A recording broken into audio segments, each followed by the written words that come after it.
Hello, everyone, and welcome. My name is Mack Wallace. I'm one of the funding experts here at MPOWER Financing. My passion is designing inclusive financial products as a product manager here at the company. Today's webinar topic is visas and immigration, considerations for graduate admissions and working in the United States. A little bit about who we are at MPOWER. We are a fintech created by international students for international students, and our purpose is to remove the financial barriers associated with attending higher education in the United States and Canada. We believe that your future potential matters much more than your past. And for today's agenda, we know that the road to attaining a competitive international degree in the United States requires much more than just good test scores and a good financial plan. You also need to navigate the very complex visa and immigration situation. And today you're going to hear from two of our guests, which I'm really pleased to introduce to you all. The first is Arthur. He is a U.S. Immigration Attorney. Welcome. And the second guest, it comes from a special guest from ETS, the company that makes the GRE and the TOEFL exams. For those currently involved in test prep, you're probably intimately aware of those tests. And welcome Lauren. She'll introduce a new free tool to help you research and connect with graduate programs for those on the graduate search. But first, I want to turn it over to Arthur, who's going to kick us off with a focus on visas and immigration over the next 30 minutes or so before we turn it over to Lauren. And then finally, we'll conclude the webinar with some questions along the way. We did budget time at the end, but please feel free to use the questions portion here on the right-hand side of GoToWebinar for any questions that come up throughout. So with that, Arthur, I'm going to welcome you and give you the floor. Good morning, everybody. I am happy to be here. And next slide. My law firm, I run it with my law partner, Mara Miel. And we're going to explain the overview of what visa choices you have. Because if you come to school in America, you really need to finance your education to get here. And then you got to pay the bill when you leave, so you better get a job. And that's what we help you do. There are 12 popular work visa choices.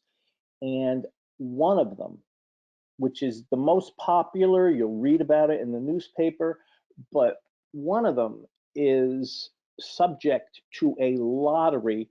They give them away by chance. And the reason they give them away by lottery is there's a quota. This particular visa is a visa that is available, the H-1B. It's available to people with a 4-year college degree or higher. So anybody can get one. If you go to college, everybody could work here in that category. So they limit it, but they limit it to a very, very low, very small amount per year. And people fight like cats and dogs in the category to get one. So we're going to try to show you, there's 11 others. This is our contact information down here. This again is an abbreviated presentation. Next slide. There we go. So what we do, we're the transition. So when you're using the grad school match tools, you can make sure there's an international student advising program at the school you select with the grad school match tool. You make sure that there's an international student advising office, and they will guide you to get you the right visa to go to school, and they'll guide you on the other end when you graduate on how to get the work permission after graduation that lets you transition from student to worker. And why do I say that? Because when you're in school, this international student advising office is your lifeline. They keep you following the rules. The rules are murky. They're a pain in the neck. They're counterintuitive. And the school has an office dedicated to making sure you follow them. But when the school is done with their work, you are on your own. You're on your own. And if you don't get an employer that knows the immigration rules for work visas, you got to have somewhere to turn.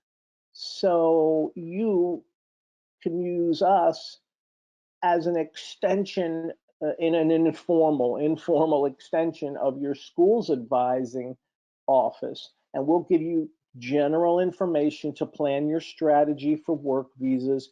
Once the school's job is done, our job starts.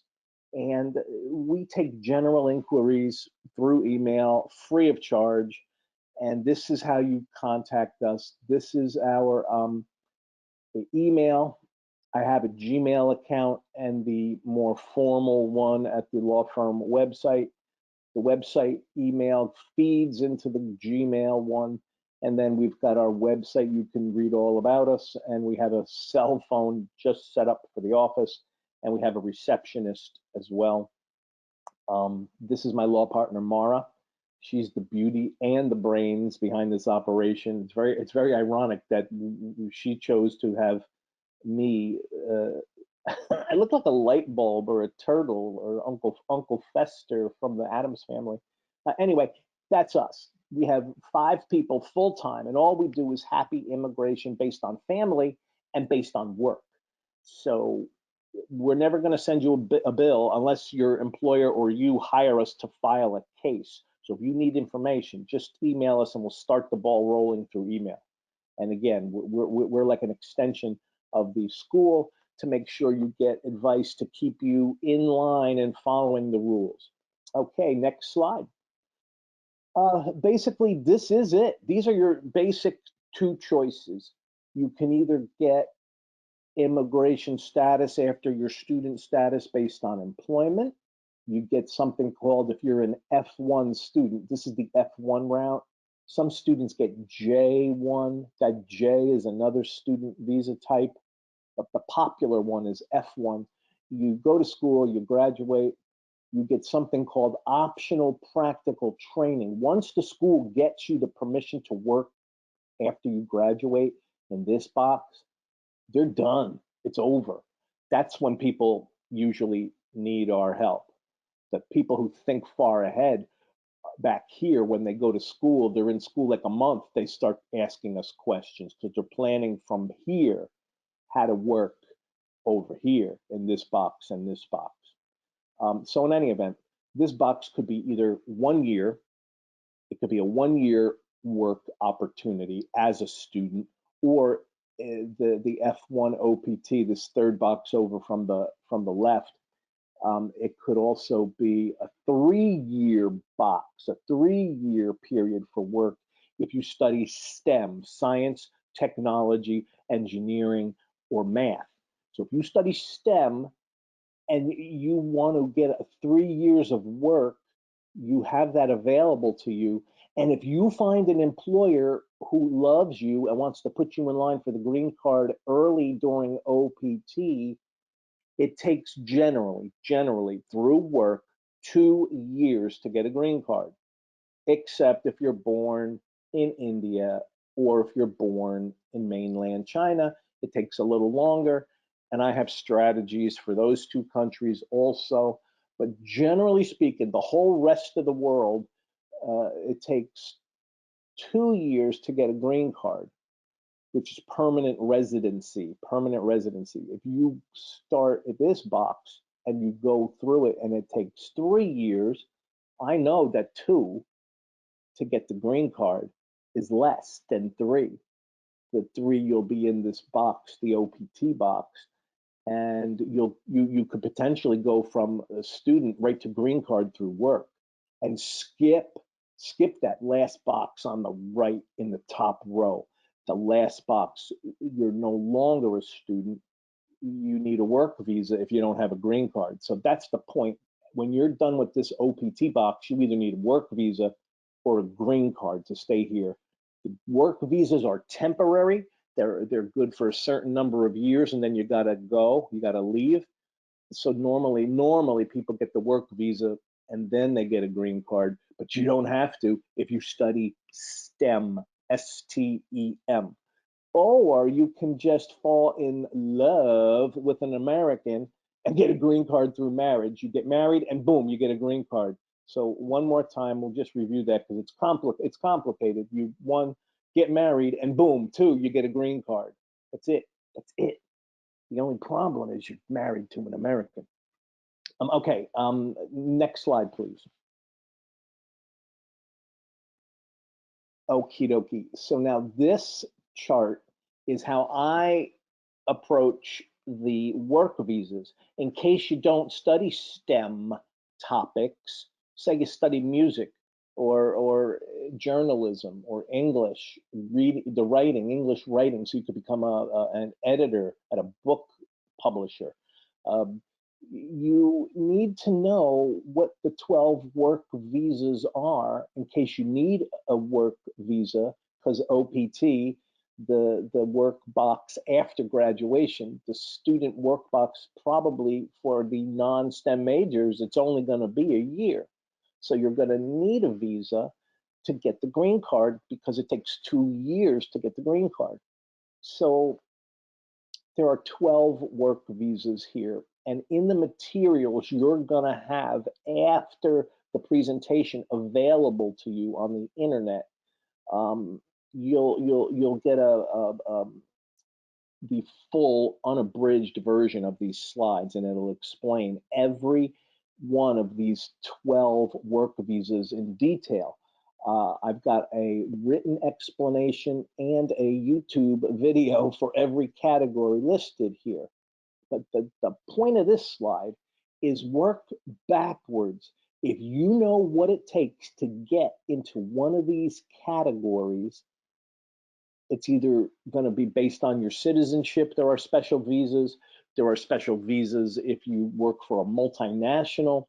If you know what it takes to get a visa, work backwards. Start not with your perfect dream job. Don't start with the dream job, because more than likely you're going to end up with this rotten H-1B with the lottery.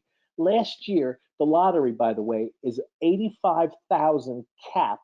There's no more. It's a quota, 85,000. And last year, 308,000 people wanted one of those 85,000. So 308,000 people were fighting for 85,000. Supply is lower, way lower than demand, and you got a lottery to distribute them. That makes no sense in the 21st century. None of this makes sense, to be honest. My job is to explain stupid rules to smart people. So if you do your visa planning first, H-1B, I can always use that as a fallback, but it's not reliable because I have to win a lottery first, a lottery run by chance. No thanks. Well, this third bullet here says there are some H-1Bs that have no lottery. What are they? Well, there's 3 kinds of employers that fit into that category, 3 types of employers. Wouldn't it be nice to know what the 3 types of employers are so you could send resumes there? Because if you get a job offer there, you will get a visa because there's no quota. There's no quota in any of these categories except the first one. So don't start with sending out your resume everywhere or networking, shaking hands, talking to people. Don't start there. Start with this oval right here. And it's based upon, like I said, citizenship. If you're from Chile or Singapore or Australia, there are certain H-1B rules that make more available to you. A citizen of any one of those countries, a citizen. There are all kinds of crazy rules. The 3 visas between these 2 gray lines, the 3 visas here are based on your citizenship. E3 is for people from Australia who are citizens of Australia.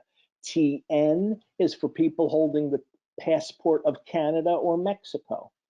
The E1 and E2, there are a list of countries.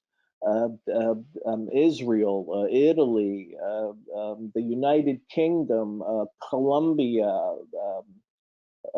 Spain. It's a big list. Not every country is listed. Cameroon is on the list. So the point is, there are visas. If you oh, so how does the e-visa work? This one down here. So your country's listed, Italy. You're Italian. You find a job in America with an Italian company, you simply show up to work. If you're alive and Italian, you show up to work and they let you work with an e-visa. That's it. That's it. If you are with a multinational, that's an L visa. L1A is for managers. L1B is for specialized knowledge workers. So what does that mean? It means include multinationals in your job search. Because if you lose the H-1B lottery while working for Accenture or Ernst & Young, or last night on LinkedIn, somebody sent me a message. They work for Roche, or I think it's ROCHE. It's a drug company. The guy's a supply chain manager, and he's wondering how to work in America. It's like, dude, you got to work through the L1A. You're a manager in supply chain logistics worldwide. You come here with an intra company transfer. That's what the L1 is. That's what it is. So I sent him all this information about the L1. He's probably thinking, wow, this guy's crazy, spending all this time on me. He doesn't know me. I don't care. I don't care, because my job is to get hardworking, smart people to America. I'm sick and tired of all the barriers we try to put up, and I will work like crazy to help you, because you could be my own kids. You could be. I'm that old. I'm old. So you contact us and I'll help you. I'll send you the information you need for free to make the decisions you got to make next, and make them in an intelligent, logical way. A few other visas real quick. The G visa, they're for non-governmental organizations. There's a giant 10-page list. And I'll just mention one more. The A visa is for people who work in the diplomatic corps. So we had a young lady from Spain get a job in communications at the Chinese embassy in Washington, D.C.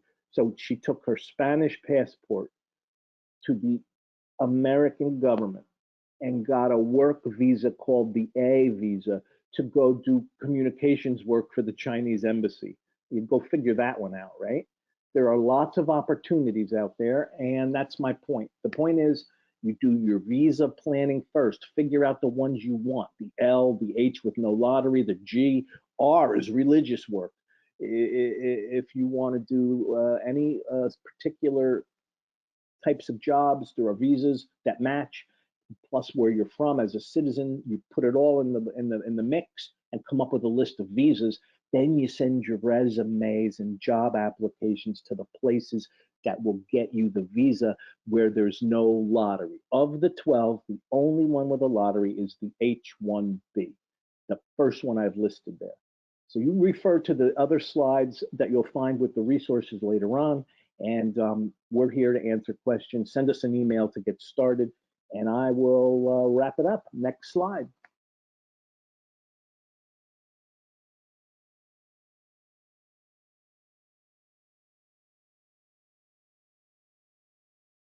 Hello? Next slide. Hello?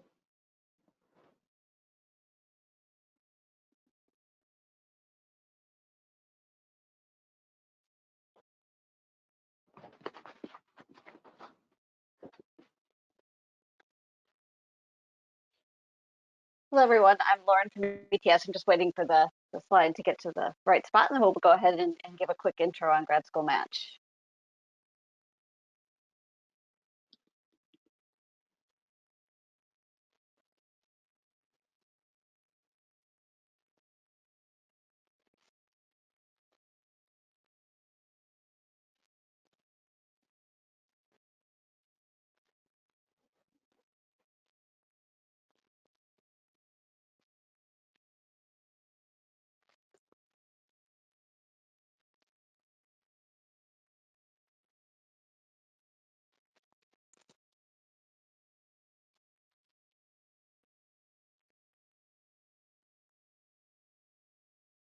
Okay, while Mack's working on getting the slide in place, I can go ahead and start. So thanks, Art, for providing the information about the visas.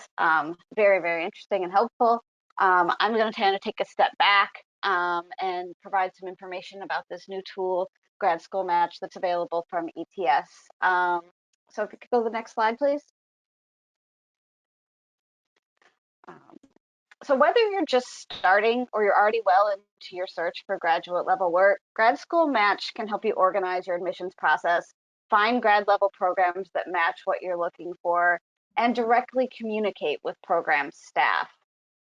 Next slide. So what it is it's a resource that can help you expand your graduate program search. So, you know, at the heart of it, Grad School Match is a directory. It contains a large list of graduate programs that you can search to find the one that's right for you. But it's a little bit more than that. So how it works is you sign up for free. One of the first things you do is complete your survey and also create a personal profile that provides background information about where you've studied, what you're looking for in a graduate program, lots of information about what you're seeking. Grad School Match will actually create a customized list of program recommendations for you and allow you to look at those programs and start creating your list. Where are you interested in attending? What are the different options out there? And the great thing about that recommendation list is it actually expands the list of programs you're considering beyond the names you're already aware of. And you can review and you can bookmark any programs that are interesting to you, and you can review and respond to bookmarks received from the programs that are also recruiting you. Because that's the other side of Grad School Match. It's not just you making your list. There's actually graduate programs and recruiters that are looking for students to invite into their program and hoping that they will apply. Next slide.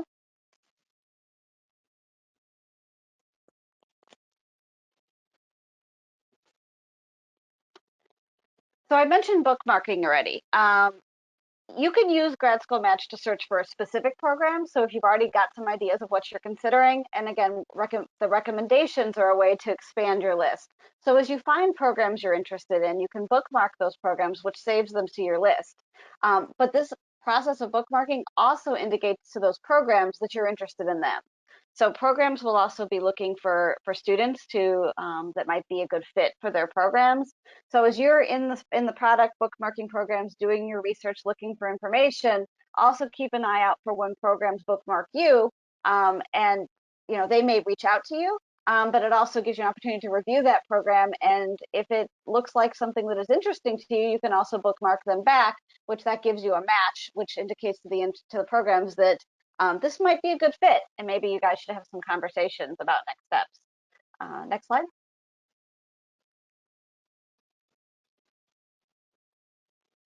Grad School Match can also help you organize your admissions process. So there's a timeline built into the product based on key milestones. So when you create your account, you indicate, you know, when you'd like to attend graduate school, when are you thinking that you would start? And based on that, it gives you key milestones to keep track of the process. There's a hub that's your personalized dashboard to keep track of your program list and actually where you're at in the decision-making process. You can view it as just a list, or you can actually have an application view where there's different cards, and you can actually move those cards to where you're at the process. If you're just researching a program, if you're ready to apply, submit an application, you can keep track of those steps. There's also essay and interview prep within the product to kind of help you get ready for those conversations you're going to have with those programs. They have commonly asked questions and also tips for how to think about how to answer those questions so that you're prepared and not caught off guard when you start having those conversations or you start preparing to write an essay. Next slide. Grad School Match also has built-in tools to help you evaluate the programs. So going to graduate school is a really personal decision. For some people, the most important thing when they're looking for a program is the cost. Sometimes it's the location. If you're going into a research-based field, maybe the research programs available, the faculty. It's different for everybody as they're thinking about their programs. So you can create your own personalized priorities. So you can go into Grad School Match and decide what is important to you and create those priorities. Then as you're reviewing programs, you can actually create your personalized rating for those programs based on the different areas. So as you look at each program, you go to their website, you do additional research, you can actually use that rater to indicate that information and collect it for each program separately. And then there's a decision matrix tool that actually presents that information for each program on your list compared to each other to really help you narrow down what the programs have to offer and which one seems to be the best fit for you. Next slide.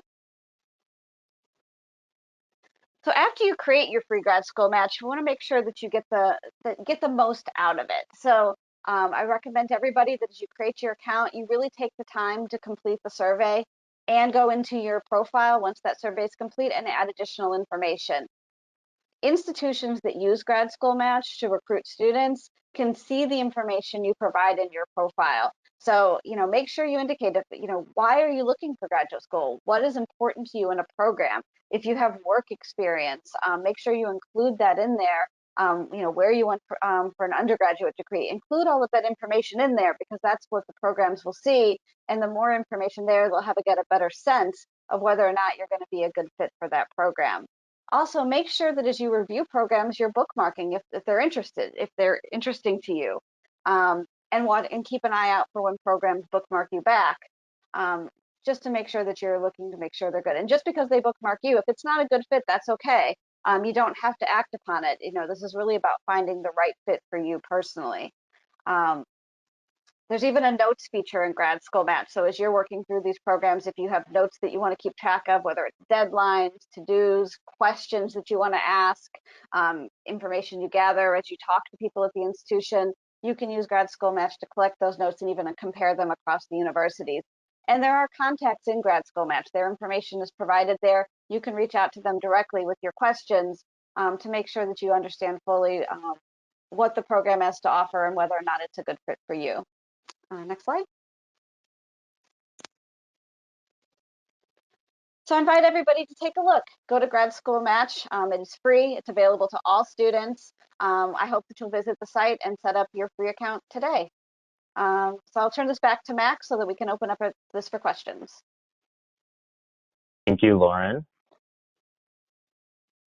And I'm going to turn my webcam back on, and I invite Arthur to come join us too.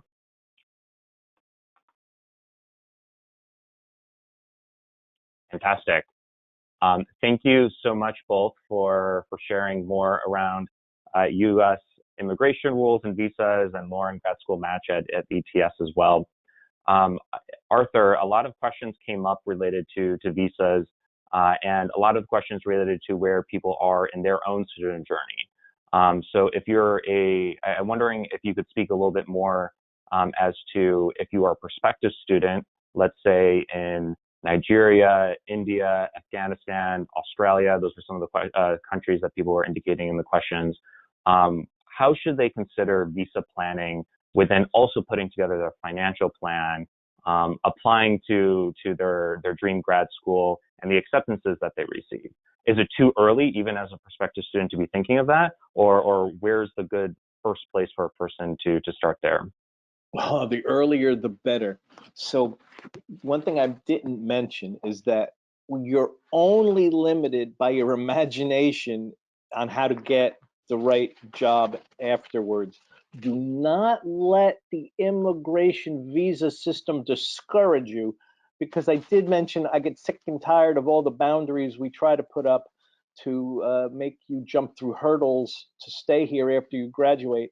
That doesn't mean it's impossible, and it's not impossible. And that, look at me. I'm just sitting in my, look, this is me.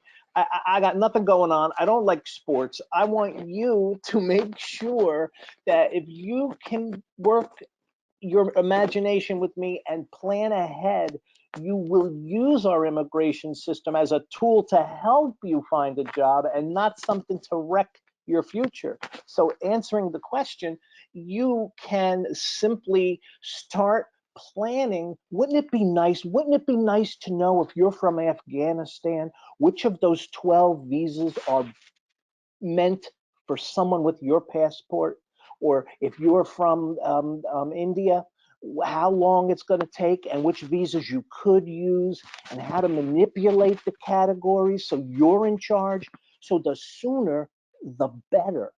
If you have a career goal, and you should, because you're picking grad schools with the ETS tool, you're bookmarking, they're picking you, you're picking them, you're looking around.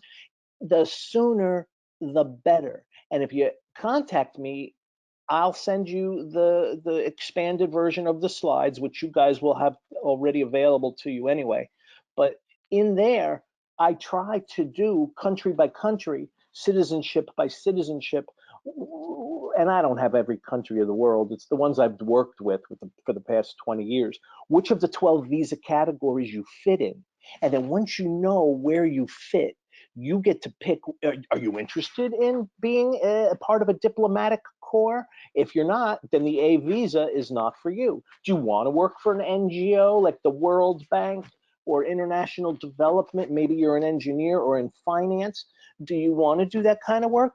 Then the G visa is for you. If you're from Canada, you have other choices. You have a TN, you have an E1, an E2, and you have all the other choices based on your interests. So the answer, once again, is you work with the visa categories as soon as possible. And I'd use it in conjunction with the tools from ETS, because once you know what you're shooting for, the visa categories, then you can look on the website of the schools you pick for career development services and see what they got going on. And I can tell you even the websites that organize job searches by visa type. There's a website for that. And if you know what the visas are ahead of time, it makes your use of that software a hell of a lot more efficient. So long story short, the sooner you plan visas for your future, the better. You could be a prospective student at the bachelor's level. You could be a prospective student at the master's level.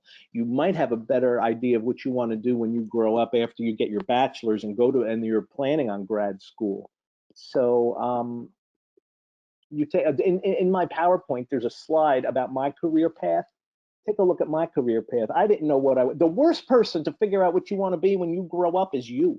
It took me 3 tries to get it right. I went to be an accountant at business school. Then I used the ETS books to get into, you do the GMAT, right, Lauren? GMAT? No? Oh, darn it. All right, well, I always want to blame her for all my standardized tests. GRE right there. We have the GRE, yeah, not the GMAT. All right, I did GMAT. And then I went to law school. So I got it right after the 3rd try. That's a really long answer, sorry. All good. Thank you for sharing.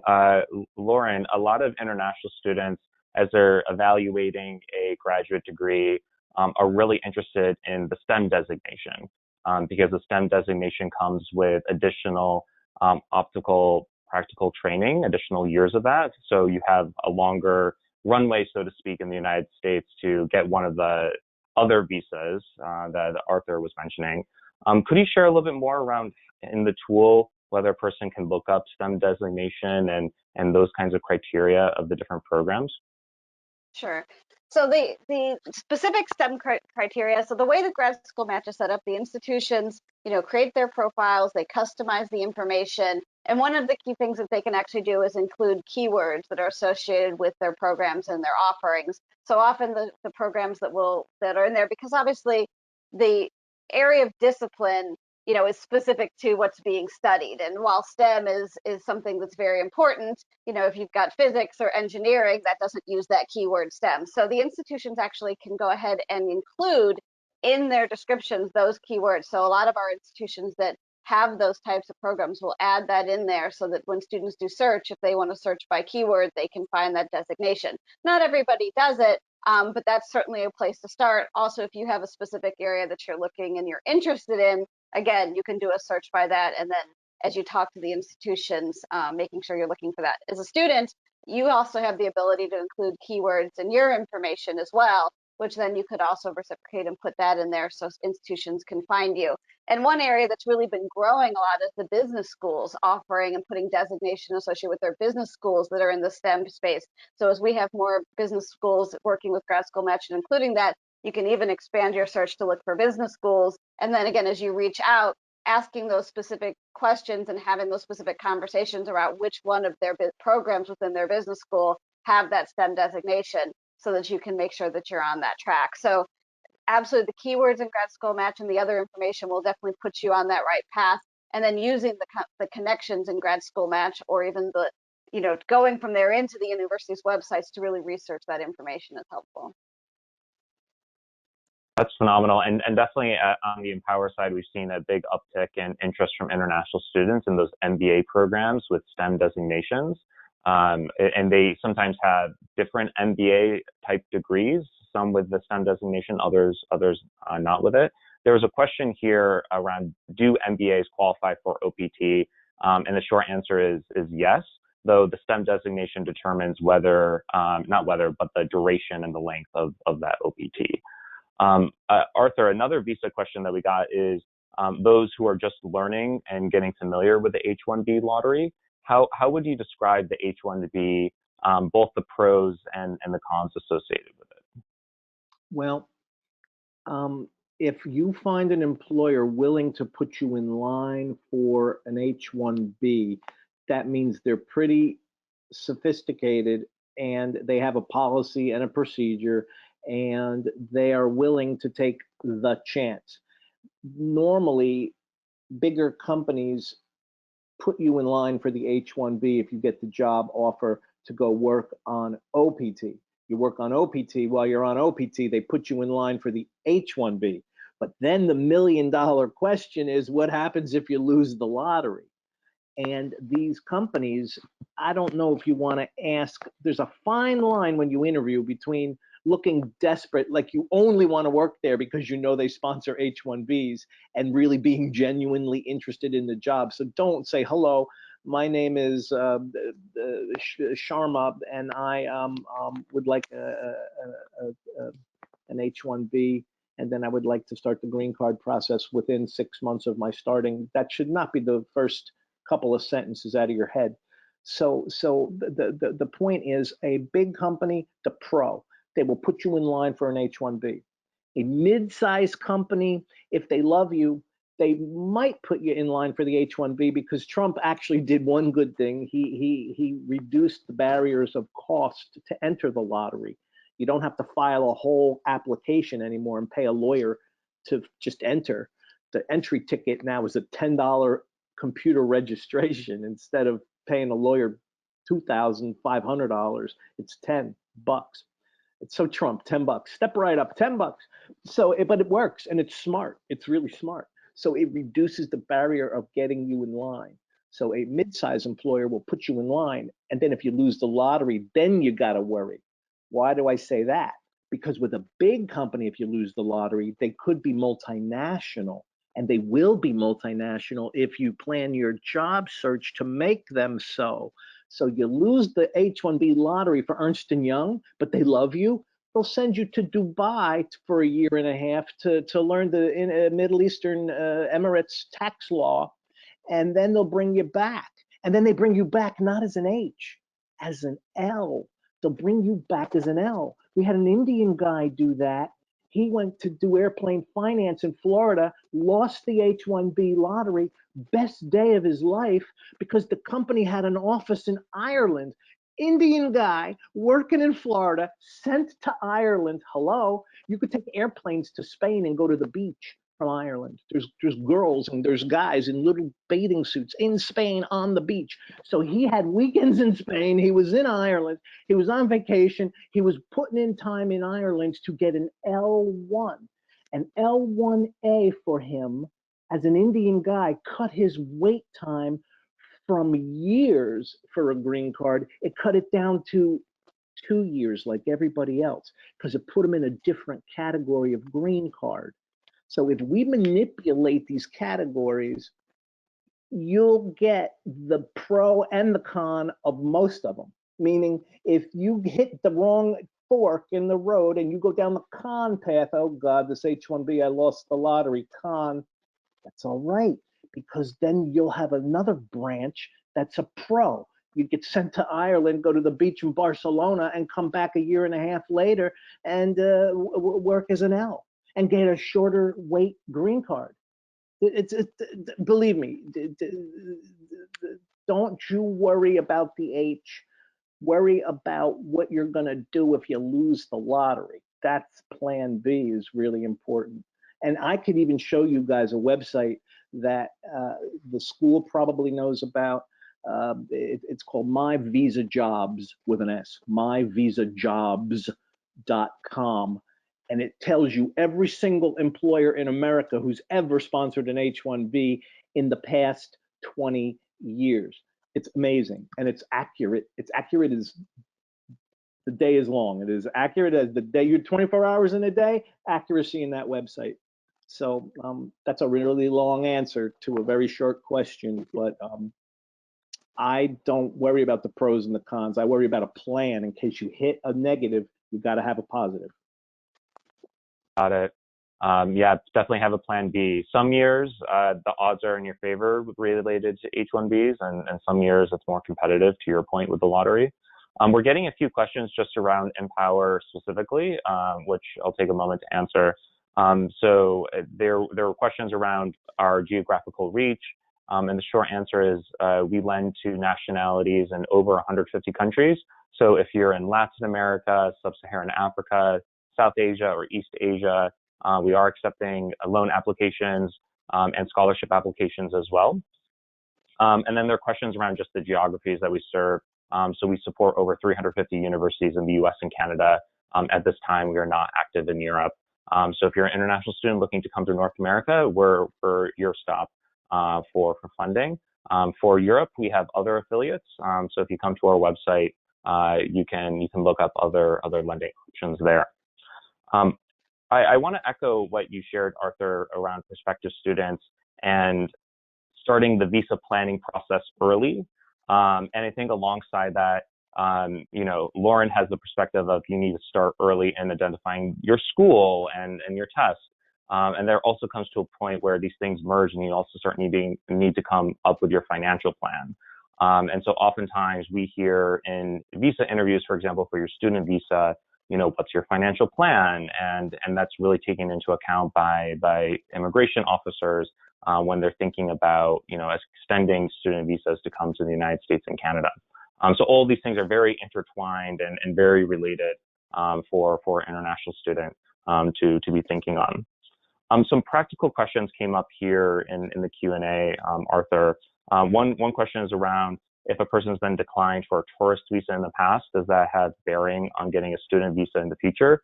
That was one question. And the second question is, if you're on a student visa, is there a possibility of a spouse or immediate family member coming with you?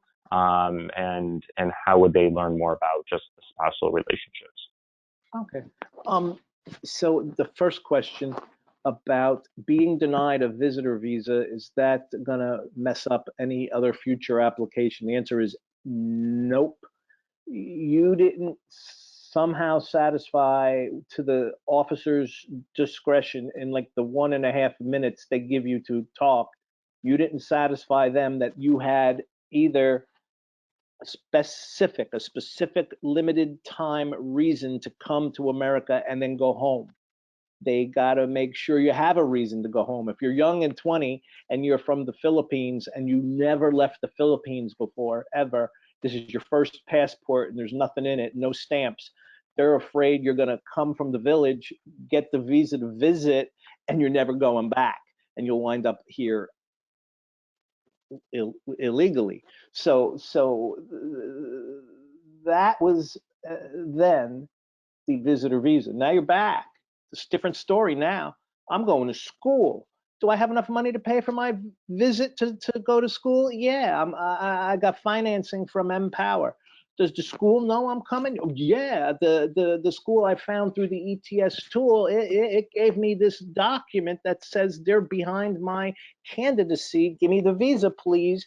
And do you have a reason to come back? Now that's the trick. And don't be freaked out. I'll help you come up with an answer. What are you coming here to study? Public health? You're studying public health? Well, there's so much need for a public health professional in any given city in the Philippines, even Manila, especially Manila. You're coming back to serve your country, and you're going to America to get the best education you can get, to bring the knowledge back that you need to help your country. They've probably heard that a million times, but it works. So do not be afraid to go and ask for a new visa if they denied you a visitor visa, because most visitor visas get denied. You got to know what they're looking for. You can't go in there telling them stuff that they don't care about. You got to tell them what they want to hear. The second question, I don't even remember what that was. This was spousal, so is there an opportunity for a spouse to come while on a student visa, and how you would navigate that? Yes, you can do it. If you get admitted as a student, then there are spouse and children dependent visas. The problem will be probably the biggest problem is working. You got to get work permission as a student, and spouses don't necessarily get work permission. But if you don't want to disrupt your family, like your wife doesn't want you loose in America unattended, which she's home with the kids in Morocco. I don't blame her, by the way. You all come as a family, and then you worry about it. And maybe MPOWER builds that into your budget. I don't know, but yes, family comes with you. Once you're approved for the student visa, the family comes with you as dependents, and it's a separate application for them based on two things. One is the principal, are you admitted, and do you have an F1 visa? Yeah, I was approved just a minute ago. Okay, now here are the applications from my family. Is that really your wife? Prove it. Show me a marriage certificate. Is that really your kid? Yeah, prove it. You got a birth certificate? So it's easy to get the spouses and children in. It's a birth certificate or a marriage certificate, and it's not that bad. Good news on that front. Lauren, we're getting some questions related to Canada, actually, and I know the tool Grad School Match is really intended to the United States, and indeed the subject of the webinar today is the United States, though oftentimes international students evaluate and compare the United States and Canada and schools and visas in both. If a person wanted to learn more about Canadian universities or just additional options, what advice would you have for them? So there are a few Canadian universities in Grad School Match. It is primarily the U.S., so that is most of the information in there. But there are a few Canadian universities in there, so you certainly could do a preliminary search to get some institutions.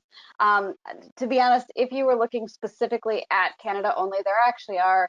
I don't have the URLs handy, but there are sites through available through either through the Canadian government or through Canadian education foundations that actually provide that list and have searchable databases for that information. So Grad School Match can certainly get you started with finding some to look at, but at that point then I think you would end up, if you needed to expand the search, take a look at, and doing searches for Canadian graduate schools and looking for directory sites that are made available through the Canadian government. They've got some pretty detailed resources.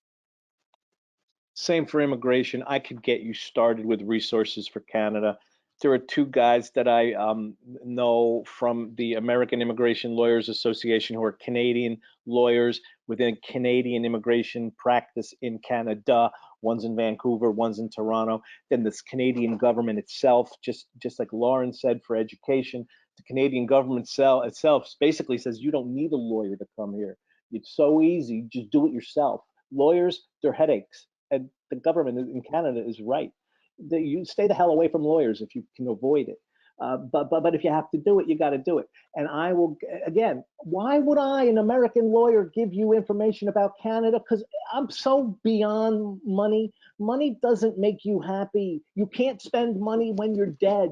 I want you to be the proud, career-driven person that you're going to school to be.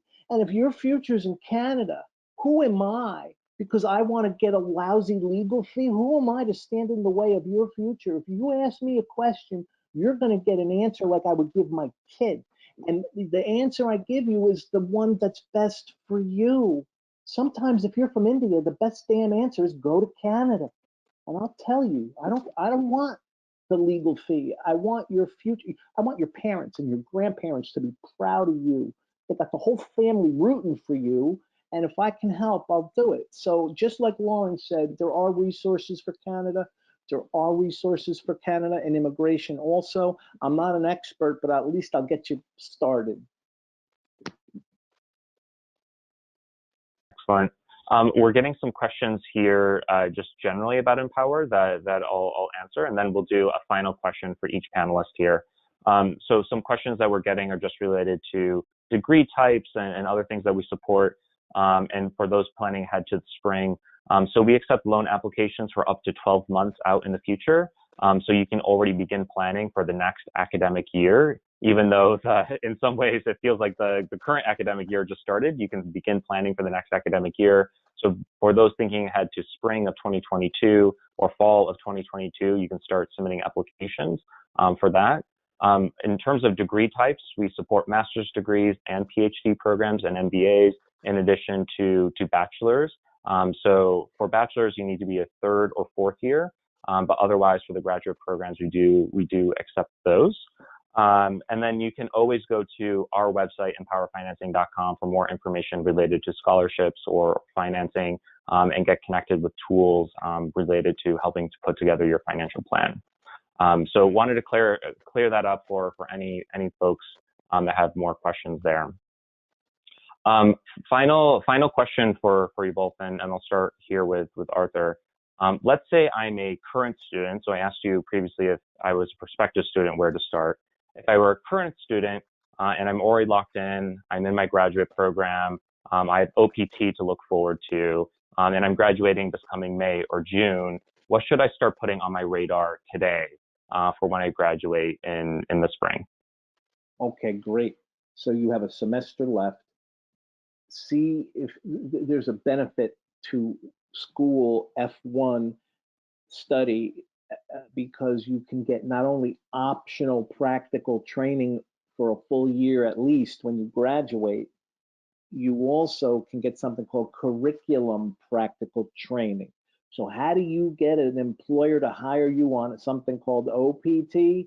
You work with them when you're in school on something called CPT. So that's why these cards in the ETS system where you're lining up your priorities and you're putting your calendar together, make sure there's a priority for, talk to the career office, ask them about CPT. And then also it's called the International Student and Scholar Services Office, ISSO, 3 S's. The CPT is the answer to finding OPT work. That's my experience anyway. And the other thing you should be doing now is planning now, if you don't have a job offer for OPT, how to preserve your OPT. Because heaven forbid you graduate with no job offer, you only have, quote, 90 days to attach yourself to some sort of a work opportunity. It could be an unpaid internship. If you can't find an unpaid internship in November for when you graduate next May, something's wrong. Just go and volunteer with a professor to buy time. And then you only have to put in 20 hours a week with the professor on OPT, and then you use the other half of every day and the whole weekend to find a paying job, and then you switch to the job that pays. So what should you be doing now? You should be thinking about where you're going to work, what visa it's going to lead to, or what visas it could lead to, where you should be sending your resume. You should know resume sending is not the best way to find a job. Human beings give other human beings jobs. So you might want to start figuring out how to network and use informational interviews. I can tell you all that stuff, and then you can go bother the career office. So they better have a good career office. Put that in your ETS checklist. No career office, you're hosed. I'll try to be your career office, but look at me. You want this advising your career? I mean, I'll give you good advice, but the advice is this. If everybody is over here looking for jobs, if everybody's here, you know where you look? Over here. That's what you do. That's why the weird visas are the good visas, because no one's looking there. Just email me, I'll tell you. That's what you should be doing in your last year, putting together the plan you should have put together before you started graduate school. Okay? Yeah, and we'll send out more resources after this, along with the link to Grad School Match 2. Lauren, for prospective students who are thinking ahead and thinking about enrolling for fall of 2022, so next year, this is currently the season in which applications start becoming due, you're taking your tests. What advice would you have for those prospective students, and what can Grad School Match offer them? So, I mean, at this point, as you're thinking about the fall, it's really important to really get your list firmed up at this point. You know, as you're looking at those programs, if you've got a list already, but you're looking to make sure you're not missing anything, you know, spend a little time, look at some recommendations, connect to some other institutions. Make sure you keep track of your deadlines. Look at those really closely. You know, applications start being, you know, there are programs that have rolling admissions that will kind of keep taking admissions, and graduate school tends to be a little more flexible with admission deadlines sometimes in undergraduate programs where they have hard and fast dates, because with graduate school, you know, they're looking to bring in and fill that class and bring in and, you know, so making sure that you, one, know what their deadlines are, but also are having conversations, you know, to kind of mimic what Art said, you know, talk to people. You know, don't just read the information on the website, find a contact at the institution, ask the questions, make sure you know what's going on, so that you have support through this process, so that you get all of the paperwork in and you get the application in, and understanding even what they're looking for in an application.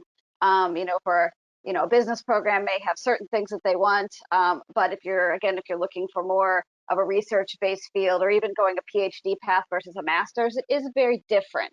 So make sure you talk to people, understand what they're expecting from you, and do that research first, and then again, keep track of your deadlines and start applying. Excellent. Thank you for sharing that, and thank you to our panelists for joining today, Arthur as a U.S. Immigration Attorney and Lauren from Grad School Match of ETS. Thank you both for joining. My name is Mack. I'm from MPOWER. I'm one of the funding experts here. We will follow up via email with a recording of this webinar along with the slides and other materials referenced during today's presentation. Good luck if you are a prospective student or a current student, and we look forward to that follow-up and potentially collaborating in the future. So thank you everyone for joining, and thank you Lauren and Arthur for being our guest invited speakers today. Great, thank you. Thank you, and take care. Ciao, ciao.